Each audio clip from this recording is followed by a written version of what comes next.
Hey, what's going on, you guys? Hey, welcome back to another episode with I Trek. It's big shout out to everybody in the chat. Huge shout out to all the members, man. We are back in the building. And if this is your first time here, what we like to do is take a look at the most interesting and creepy videos from all around the internet and kind of evaluate for ourselves whether these are fact or fake. Smash that like button if you haven't already. Smash the subscribe button. Join the iTrack fam. Let's just jump right into it. At a time when millions of people are struggling to put food on the table, Tesla is looking to make Elon Musk the world's first trillionaire with a T. This week, Tesla shareholders approved a pay package that would grant CEO Elon Musk $1 trillion in shares should he vastly expand the company's stock market value over the next decade. Fun fact of the day. An amendment requiring psychologists and psychiatrists to dress as wizards when providing expert testimony in court unanimously passed the New Mexico State Senate in 1995, but was never signed into law.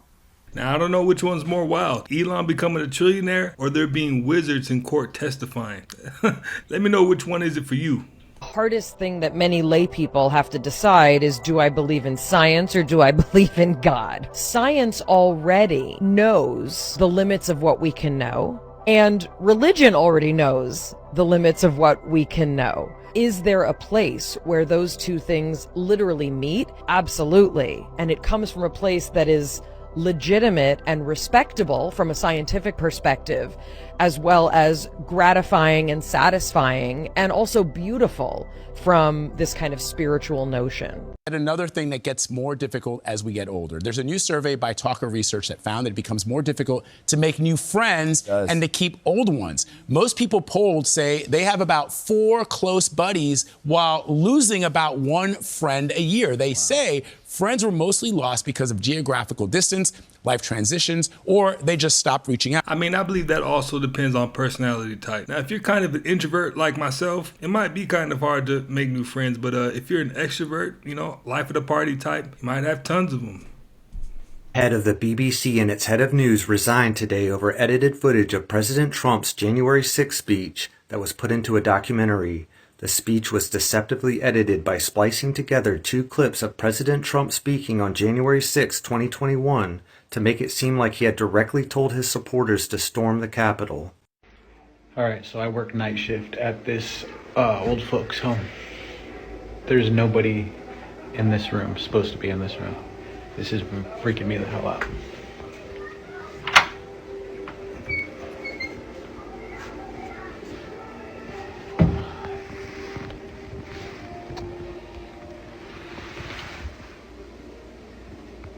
Hello?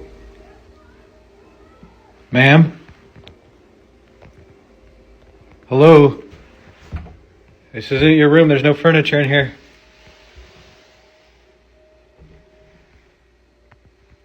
Hello?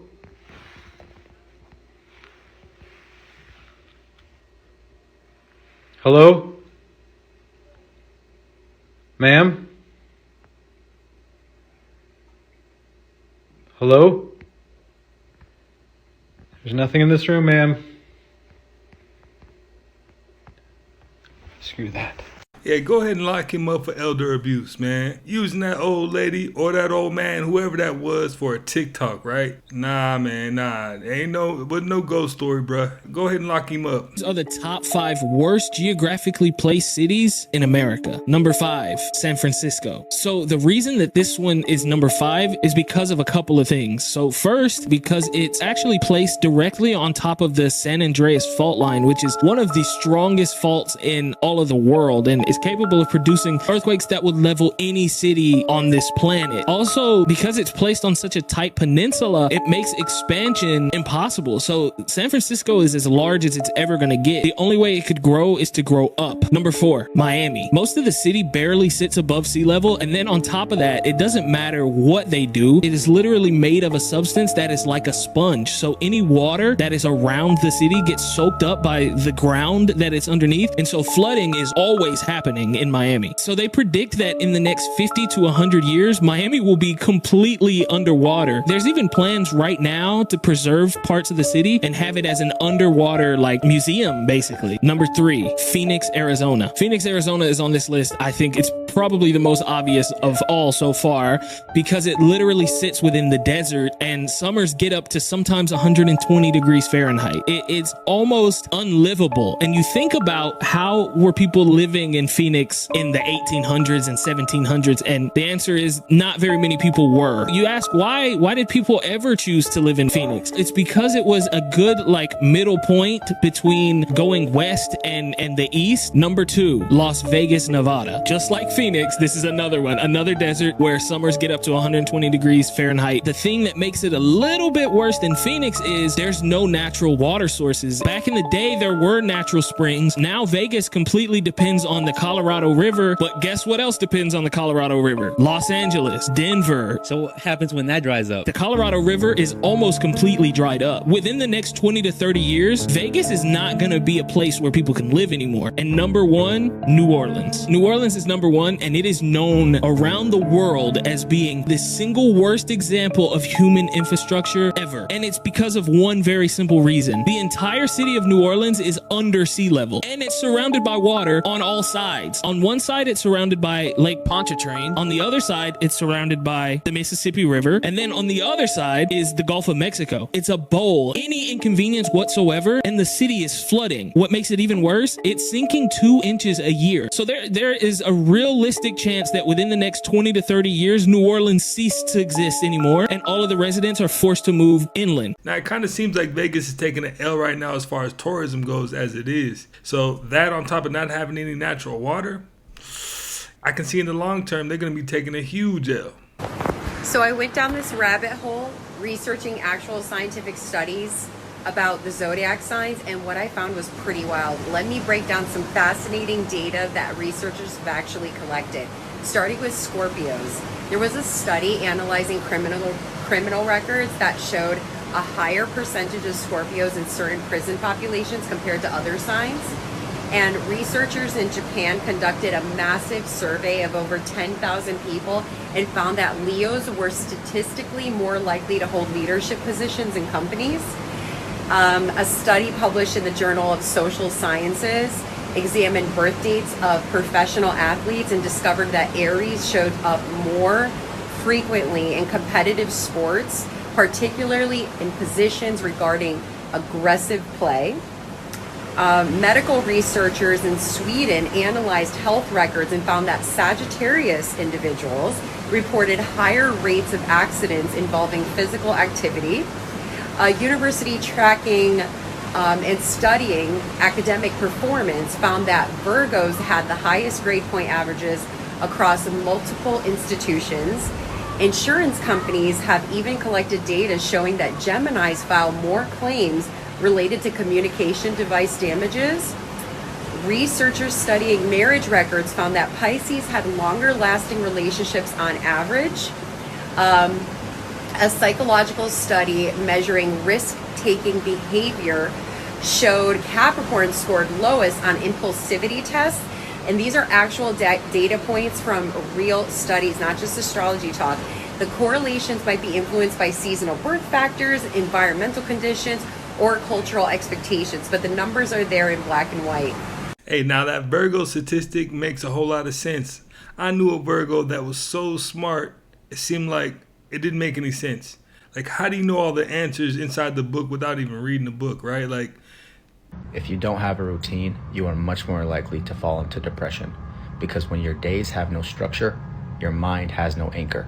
And when your mind has no anchor, it feels like any wave that's thrown at you can drown you.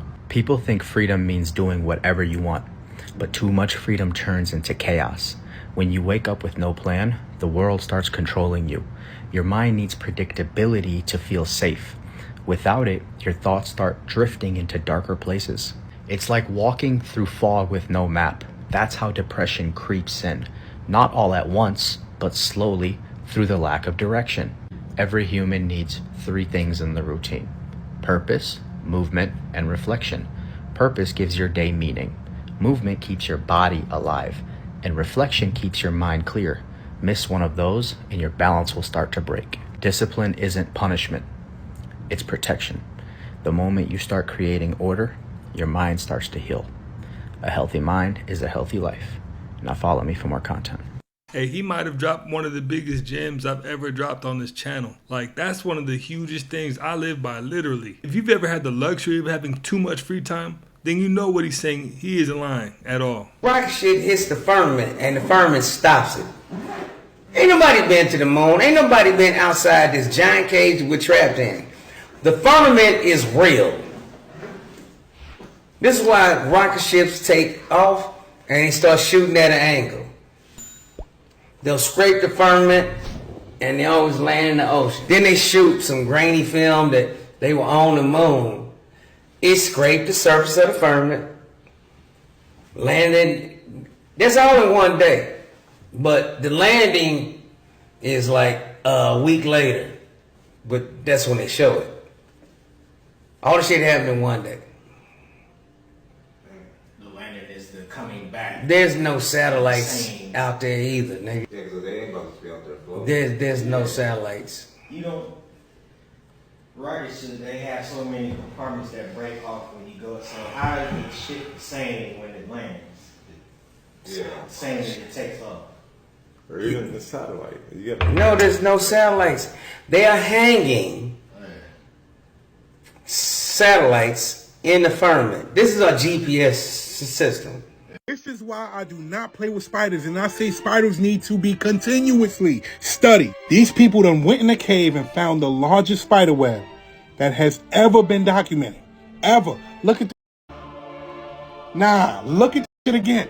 They're saying that the web that they found has over 111,000 spiders in it. 111,000 spiders existing at the same time. Do you know what that means? That means if they wanted your ass, they could have your ass. The spider web that they found in this picture stretched 1,200 square feet long. Do you know what that means? You ever seen how a spider eats an insect? They make a web, catch it in the web, and they get busy. You see that web right there? If you fall on that web, you done. You're not getting out of that web. I don't even think Spider-Man can make a web like that. 1,200 square feet is almost the size of a basketball court. These people found two different species living in those spider webs together. Just chilling, minding their business, waiting for you to trip and fall on that web. Yep. Play with them shits if you want to. Play with them shits if you want to. A nurse was so lazy that he killed his patients to reduce his workload. Reports are coming out today that an unnamed 44-year-old German man has been sentenced to life in prison after killing 10 of his patients and attempting to murder at least 27 others. Prosecutors said that he targeted mainly his elderly patients by injecting them with lethal amounts of painkillers or sedatives to ease his workload during night shifts. Bro, killing because you can't be asked is wild. But what makes this even worse is that all of these offenses took place over a period of just 6 months. And it might not even end there because authorities believe that he could be linked to even more victims prior to this time frame. I was just about to say life in prison isn't enough, but then I realized like the death penalty is the easy way out, so definitely give him life in prison because that's wild. How are you unaliving your patients just because you think you have too much workflow? That's crazy work right there. What Mr. Beast knows, he did this whole thing of like underground nuclear bunkers. Like he went to the bunker that we've talked about when we were talking about the Denver airport. Yeah. Oh, really? You know that one that's in Colorado? In the mountains? He got access to it. What is this guy into? He's an asset at this point. I think he is. I mean, he wasn't allowed to film a lot. Like they kept on saying, okay, you can't film this part. How do you get that clearance? That's what I'm saying. They have to be contacting him. What did he say about the bunker? You could literally drop the most powerful nuke on top of it and it would not destroy it. You know they have more too. Oh, yeah. Gotta have more. They have a subway in there. What? That's even better. Could you imagine being a subway worker and you just have to go into this underground bunker every day? Yeah. What's comforting to know is that if our entire species suffers nuclear winter, Subway will live on. Subway will be there. That's weird to me that Subway hasn't gone out of business. What if they are literally just keeping them afloat just because that's a restaurant in this bunker? Yeah, we can't get rid of it. Like they're funding Subway. They probably did that like 30 years ago and then Jared Fogle messed up. They're like, dang it, Jared! Or maybe he found out something about the bunker and they blackmailed him. Oh! Release Jared Fogle. No, we're not doing that. No. Let's leave Jared right where he's at. But that Subway in that bunker like that, I mean, you couldn't have thought of a better fast food chain. I mean, I could think of about 2 or 3 right now on the top of my head. That's crazy. Has anyone ever seen the south coast of Antarctica? No one. No. Yeah. And so that's a mystery of itself. Like, no one's ever been to the south coast of Antarctica. But as the ice capsules are melting, and I'm not making a comment on global warming here or not, but like, because that can be controversial, but as the ice capsulages are melting, it's revealing a lot. So they found these 2 kayakers that were kayaking in Antarctica. They wanted to be the first to kayak through a river that opened up. They came across these massive statues. I posted a video on this. These massive statues that have been under the ice for all these years. The crazy thing is, they're like, are these Greek? Are these Roman? Or are these Egyptian? So it looks like ancient civilizations had a connection to Antarctica. And for sure, the world governances are hiding stuff there. So what did they establish it is? Is it Egyptian? Is it Roman? Like, what is it? We think it's Roman.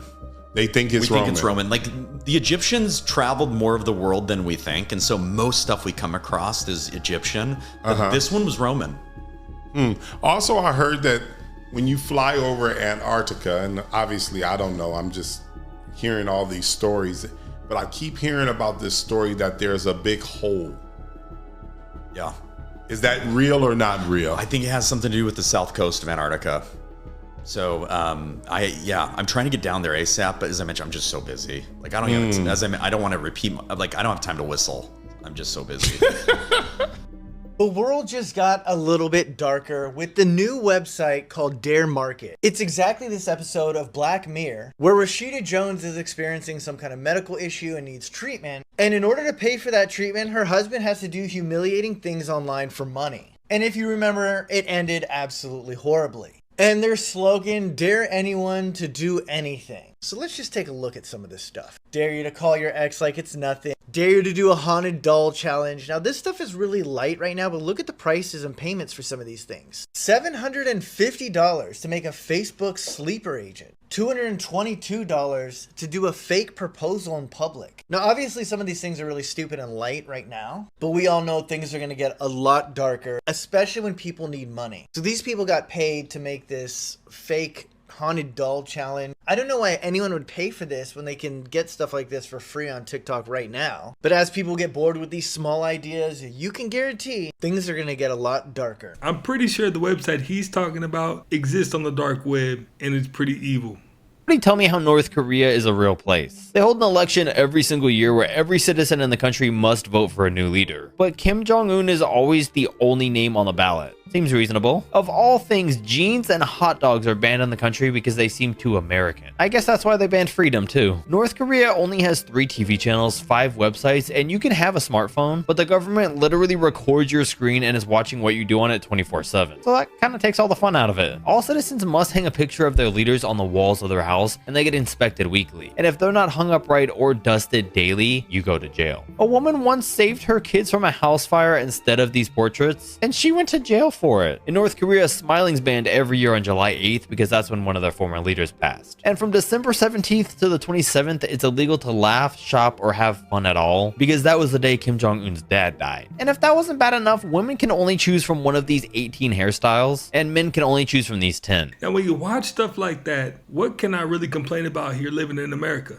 Absolutely nothing. This is everything that happened on the news today, but it's going to be simplified in 60 seconds. An urgent warning is now officially over the Antarctic super vortex that could affect the fate of humanity. They're saying that the latest scientific research has some results for humanity, as it looks like Antarctica may be in big trouble. They're saying that specifically a massive vortex of ocean water surrounding the continent seems to be getting faster and more dangerous. Nice, new Earth update. If you're interested, Wow. A new warning is now being issued to anybody that owns a pet ahead of the solar eclipse later this month. I think that they're really being dramatic here. Basically, if you have a pet, they might get really bad anxiety during the solar eclipse if you're in the viewing area, so just keep an eye on them and keep them inside. A once-in-a-lifetime explosion that's so bright it'll be visible from Earth could happen anytime now. They literally don't know when it's going to happen. They're saying that this event will be caused by 2 stars exploding around 3,000 light years away before it fades away for another 80 years. They don't know when it's going to happen, so I'll keep you updated. A new study has just revealed the healthiest drinks that you can get at Starbucks according to dietitians. If you're interested in that list, here it is. I don't get any of those things. And also, in case you're interested, a study also revealed the top 10 unhealthiest drinks that you can get. Jamie, pull up an image of it. It's very strange. There's images of the Buddha, like the original Buddha that was like starved to death. They made statues of the Buddha where he was like basically a skeleton. They're weird statues. Oh, shit. Look at his guts. That's look like something out of Indiana Jones. The 6-year period of renunciation that the Buddha practiced from age 20 to 36, approximately 446 to 440 BC, based on traditional Indian belief in self-mortification, before he realized the futility of extreme asceticism and renounced it when he was on the verge of dying. Holy shit. Yeah, that's pretty tragic. I mean, I know it has to feel awful to think that you were doing it all wrong and then you find out at the very last moment. That's pretty crazy. But even crazier than that, I saw photos of Buddha with dreads. To hear this, but just a PSA. Researchers at the University of British Columbia found that people who believe in a punishing or watchful God tend to show higher levels of anxiety and guilt even when they hadn't done anything wrong. The study compared cultures and found that belief in a moralizing, all-seeing deity often develops in societies where social control is harder to enforce. In other words, religion didn't just promise heaven. It invented surveillance before governments ever could. The fear of being watched has been around a lot longer than cameras. I mean, he just really... See a little piece of paper that slides inside that piece of wood? This is how ancient Chinese civilizations used to send secret messages during times of war. So you really need to know what you're doing to be able to get this to all fit together. It's like a giant jigsaw puzzle with wood. And it just all slides in. And then I guess whoever is receiving the secret message, they need to know how to open it up the right way, too. What did Bones say about religion when you asked? He mentioned that that we are part of the same creation. In other words, we're part of the same fabric of existence. As the aliens? Yeah. Okay. Yeah, we're all part of it. He implied we have a soul. He said that there were two creations, intelligent and non-intelligent, and like plants were part of the non-intelligent, and we and them were part of the intelligent creation. And that if you have intelligence, then you have what I interpreted when I heard it was a soul. Did you ever ask them how long they've been visiting humanity? My impression was that they've been here for a very long time. They've intersected with humanity at different times. And he did mention also that it became much more difficult once our civilization had advanced, because it was the levels of communication between civilizations and stuff. It was harder to keep their distance, so to speak. Did you ask, are you the only alien race? Are there others? He said there were a lot. Like, I got the impression that it was a silly question. Like, of course, there's more speed. This entire universe, and you think we're the only two? Yeah. I got that. Here's a driving school for dogs, where trainers have successfully taught multiple dogs how to drive an actual vehicle. And some mastered it in as little as 47 days. They start the training with a makeshift car, so the dogs get used to the basics before getting into a modified dog-friendly car with extended pedals. But the dogs do everything, from turning the car on, shifting it into gear, using the pedals, and turning the steering wheel. All the dogs that are trained to drive were abandoned stray dogs, and the project was done to increase adoption rates and show that just because a dog is put up for adoption doesn't mean they're not smart. You know what? I can't help but call cap on that. I mean, every part about that story just screams doesn't make sense. You know what I mean? Stray dogs can drive cars. Kind of, what's going on, man? Einstein had died, and they had his brain thin sectioned because they wanted to see what made his brain different from everybody else. And it looked pretty much like everybody else's, with one exception. He had a whole lot of folds in his brain. So when you stretch those folds out, he had more surface area, he had more neurons. Scientists took neurons and they put them into a petri dish, and they hooked up the neurons to a computer chip. The chip was put into a computer that was loaded with Pong. The neurons began playing the game of Pong, even though there was no human attached to the neurons. And the longer they played, the better they got. They were actually learning. And now the scientists are struggling with the question, how does a neuron not attached to a human in a petri dish know how to play Pong? Where are the instructions? Must have just been pieces of Einstein's essence, you know? His spirit and his soul still lingering just a little bit. I don't know. Your guess is as good as mine. It's a popcorn brain. Popcorn brain is a biological phenomenon, and it is essentially your brain circuitry starting to pop based on overstimulation. So it's not like your brain is actually popping, but it's that sensation of popcorning because of spending too much time online. It is hard to disengage from what's happening online because there's a constant information stream, and it is difficult to live fully offline where life moves at a decidedly slower pace. Popcorn brain is an affliction that nearly every single person has right now. Think about what you do when you're waiting in line at the grocery store. You're not just like letting your brain wander, pondering things. You are on your phone. I'm with my reptilian friend again. He can only do it sometimes, and then it goes back to his normal skin. But he doesn't really want to be known. So I've known for years. He's always been my friend. Yeah, they live among us. No big deal.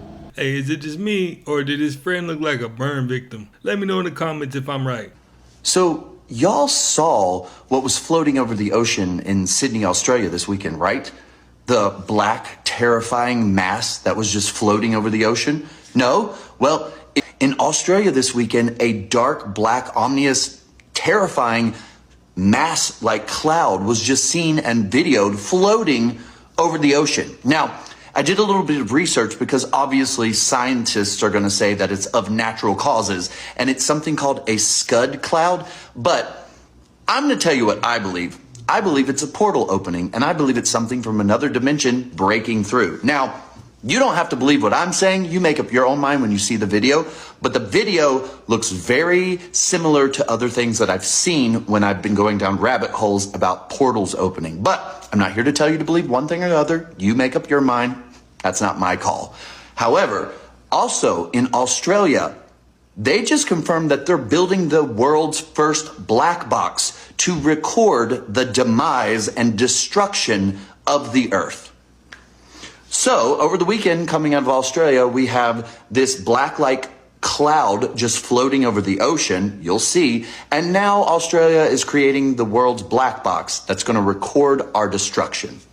Now, remember, anything we talk about is for education, conversation, learning, and entertainment purposes only, so take what you will, leave what you don't want. That's not for me to decide your life. All the iTrack fam in Australia, definitely tap in and let me know, what do you guys have going on over there? What is the need for the black box? What's going on in the skies, man? It's a lot going on. Tap in. Let me know what's going on. This is why you don't want to be famous. When I was first coming out, Orange did not pay much. Them first few episodes, $5,000 an episode. Take the 40% for taxes. Yeah. Agent, manager, business manager. Your girl was out here broke, five broke. Do not count people's pockets, and especially actors' pockets. And I know you've probably broke it down 100 times for people. The percentage of giving to the agent, the lawyer, the manager, the business manager, hair, makeup, styling. When you break it down, and then your taxes, you really getting probably 20%. Yeah. You know what I'm saying? Out of your check, and that's crazy. People often think, hey, everybody is rich that's on TV. And sometimes the income is not working with what I got to output. Trying to become famous is one of the biggest scams in the world because they'll try to sell you the fame and the celebrity on the front end, but in the back end, they're taking all that money. Orange is the New Black at one point was bigger than Game of Thrones, but the people who are working on Orange is the New Black were struggling, paying for their rent, having to work a second job. Actors actually made more money on their part-time job than they did on set. Some actors were actually homeless while working on the biggest Netflix show. Not only was it the biggest Netflix show, that show helped catapult Netflix to where it is now. Is the fame really worth it if you have to make tough decisions on feeding your yourself and your family. And it's like, it didn't even have to be that. There was so much money being made on that show, but yet again, capitalism do be doing its thing. Imagine you famous and you got all of these new fans and they're all over here trying to get your attention and you really just cannot give it to them. You want to, but you can't because you're still struggling to make ends meet. You have to go back to your job. There are a lot of actors out there that you probably watch right now on the biggest show ever that probably only get a $20 royalty check. This isn't only about TV and film. This also goes towards music. This also goes towards the writing. This goes towards literally everything within media. There's somebody out there scamming you and all they got to offer you is fame. I mean, they can give you everything else, but they don't want to.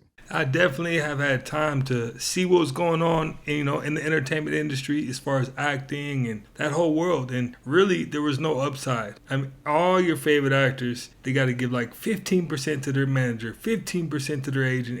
The list goes on. But first, the taxes, and then they got to give the percentages out. So they really aren't ending up with as much as you might think that they are. On the other hand, content creators, TikTok, YouTube, there are no splits. Just pay your taxes and it all goes to you. So that's where the shift comes. And that's why you don't see any major celebrities anymore. You know what I mean?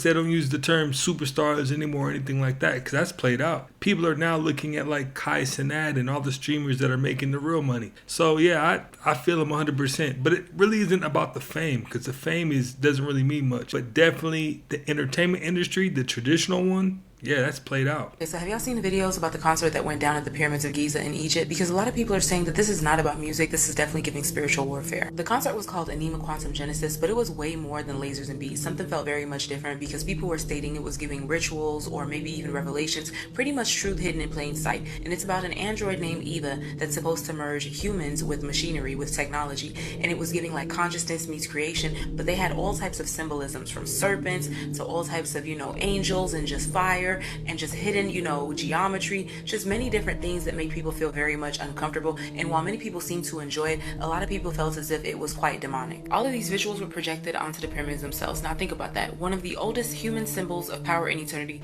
now pulsing with digital life, AI imagery, and machine consciousness. Quite literally like the old world and the new world shaking hands or pretty much fusing together. That's what it was symbolizing. People are saying that this absolutely wasn't random because quantum genesis means the birth of something new from the unseen, and their final act was called the end of Genesis, which pretty much means the end of creation. So this was almost like a message that the era of human origin is over and whatever is next is not organic, that it'll be artificial and completely engineered. There's this eerie feeling that the show was way more than entertainment and pretty much more so a transmission, like a warning about the next stages of evolution, like the setting with the pyramids perfectly aligned with the stars, kind of like a cosmic connection, but that's what I'm seeing in the comments. Maybe there's just a lot of fear-mongering going on, but the timing just felt really deliberate, like the words, the imagery, it all just points to transformation, transcendence, or even maybe replacement. So what do you guys think when you see all of these images? Was this just an artistic statement, a musical expression, or something way deeper, like quite literal rituals and activations hidden right before our very own eyes? Drop your thoughts in the comments. Per usual, this is all alleged. I'm just going based off what I see online. Can't confirm or deny anything, but if you haven't heard about quantum genesis,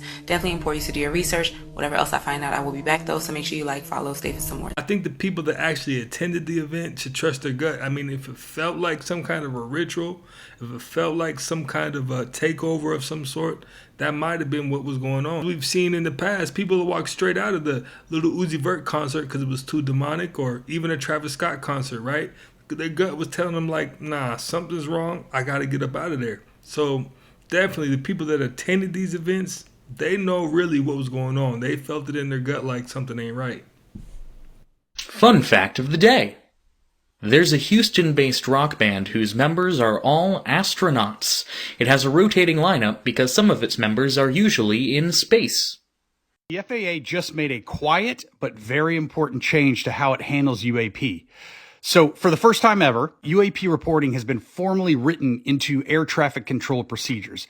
This means that when pilots or controllers see something that they can't explain, it's now treated as a normal aviation safety report and not some crazy taboo topic that you don't want to talk about. This is a big shift because for decades, pilots avoided reporting strange sightings because of the stigma. But now these reports are part of a standard safety operations, real data that can be analyzed for patterns and potential risks. This change also connects to a new proposal in Congress, the Safe Aerospace for Americans Act, which would create a national system for collecting and protecting UAP reports from pilots, controllers, and even flight crews while ensuring nobody's career is harmed for speaking up. That's awesome. It's a step towards transparency and hopefully continuing to understand what's really flying around in our skies.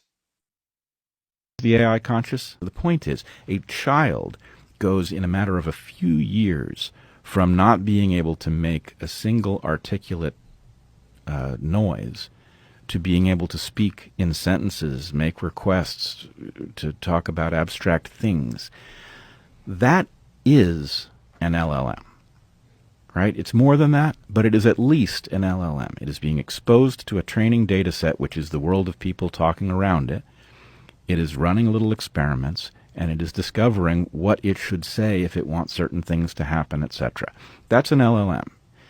At some point, we know that that baby becomes a conscious creature. We don't know when that is. We don't even know precisely what we mean. But that is our relationship to the AI. Is the AI conscious? I don't know. You mentioned you miss the secrets. I do. So you read the news. Yeah.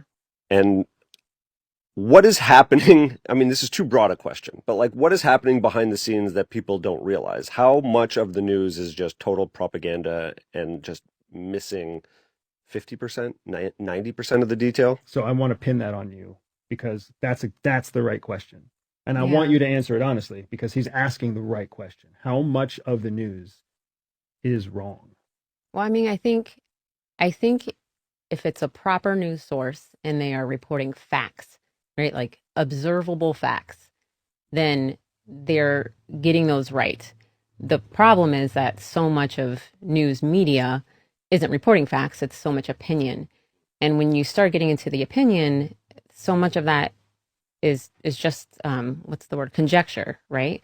They're guessing. So there's a lot going on behind the scenes. Just like you were saying, there's a lot of backroom conversations that are happening that the media will never see, right? What they see is what the governments want them to see. When the U.S. government or the government of France comes out and makes some kind of big, like, oh, we're doing this now. Who knows what's really happening behind the scenes? Something is happening behind the scenes, but we won't never be privy to that until the next big announcement, So, and I just want to chime in because what Jihi said there is with the very professional, journalistically sound news sources, what they report that's observable is factual. Well, we all know your journalistically sound news sources are increasingly shrinking. There's probably three that you can think of, right? Like Reuters. I would say Reuters is journalistically sound. The Economist is journalistically sound. Do you think that one political party or another is better at providing a broader clarity as to what's happening, or they're equally culpable in their facade that they're presenting to the world?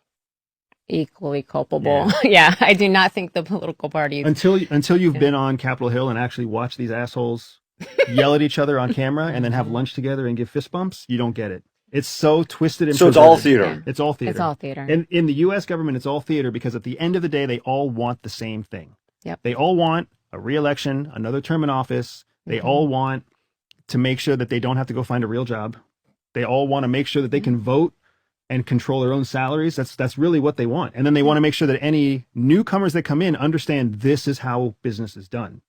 And then the American people, we give them permission to do that because we only show up at like 30% to vote anyways. And they know that. So they know exactly who the 1 out of 3 people is that's going to show up to vote and exactly what to say to get that constituent to come out every midterm. And that's what they do when the time comes to do it. I really believe that the devil didn't want the picture to be made. And it's Richard Donner's 1976 horror movie, The Omen. So the earlier signs of a cursed film came very early into production. The lead actor, Gregory Peck, he caught a flight to London to begin filming. During the flight, the airplane was struck by lightning. Luckily, no one was harmed, and it does not end here. Soon after this executive producer Mace Neufeld's plane also was struck by lightning on its way to LA, and he said it was his roughest 5 minutes. After that, screenwriter David Seltzer's plane was also struck by lightning, and for the rest of the production, David wore a cross around his neck, and he said the devil was at work and he didn't want that film to be made. Producer Harvey Bernhardt was then almost struck by lightning on the street while working on the film in Rome,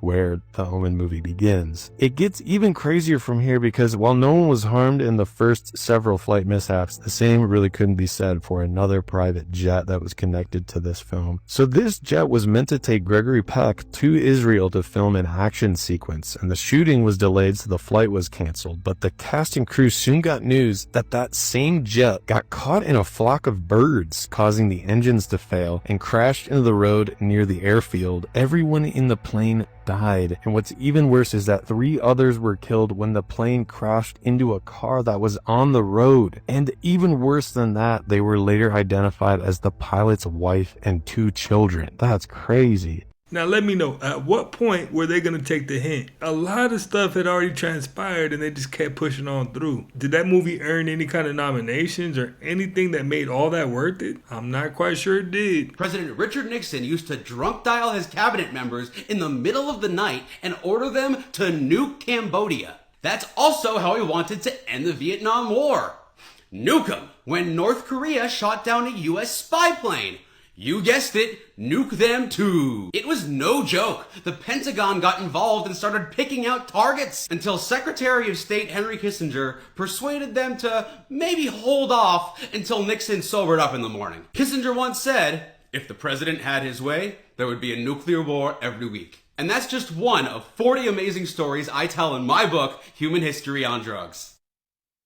How much success will your mind allow you to have? Let's do an exercise to find out. So everyone has a hidden success limit that quietly decides how much happiness, love, money, respect, or fame they're allowed to have. When you reach that point, something inside says, that's too much, or we need to stop this. So let's try a simple exercise to find your mind's limit on income. By the way, I'm Dr. Vijay Ram. I'm a cognitive scientist, and I help people clear their baggage and level up their lives. If you're into this kind of thing, follow for more and check out my links. So repeat these statements out loud as I say them as if they're already true. And notice the first one where you feel uneasy, tense, or resistant. So let's start.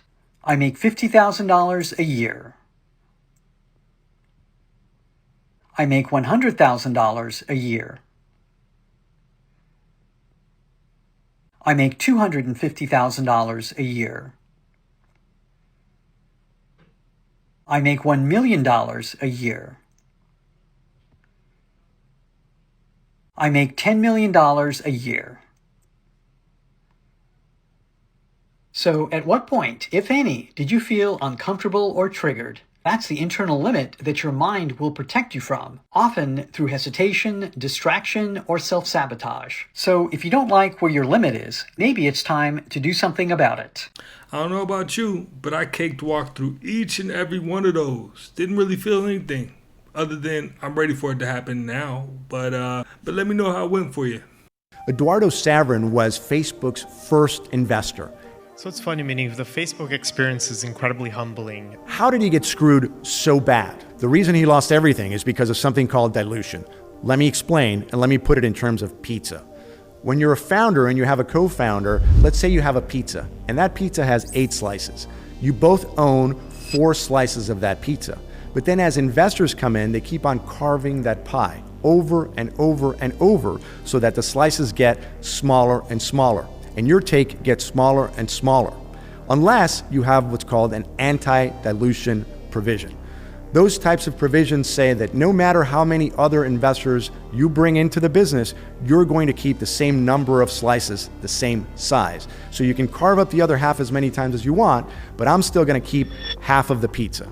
Eduardo Saverin didn't have an anti-dilution clause, and therefore his slice of the pie kept on getting smaller and smaller and smaller. Zuckerberg, on the other hand, did have an anti-dilution provision. His slices were never touched. That's why when they tell the story of Facebook today, they talk about Mark Zuckerberg. Nobody talks about Eduardo Saverin. Mark was playing for keeps since day one. That's why he had so many people pissed at him. Like, Well, you guys, hey, that's another one in the books, man. I appreciate you guys for stopping by and watching another one with me. If you haven't already, make sure to smash that like button, man. It helps the video and the channel out a whole lot. Smash that subscribe button if you're not already part of the iTrack fam. And I will definitely catch you on the next one, man.